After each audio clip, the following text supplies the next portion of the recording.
This is the Lone Creator YouTube. We hope this video helps. You start by signing into the Microsoft Store with the account tied to your games. This links licenses and cloud saves. Once signed in, make sure Windows and the Store app are updated so installs succeed. Next, check your storage location. If your desktop is a different drive, change install location or free space now. These steps prevent permission and download errors later. After that, open the store, search your library or the game page, and click Install to begin. You click Install and when prompted, pick the drive where you want game files, choose the desktop drive if it appears.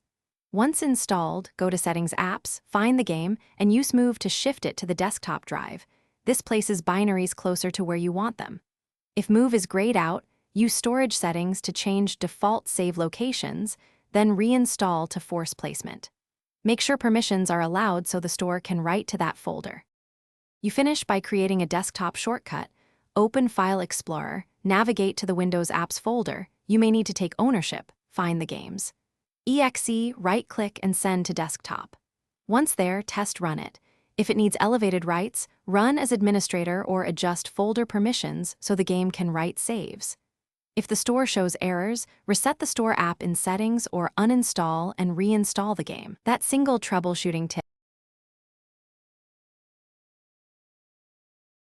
Thanks for watching. Consider subscribing if we helped you.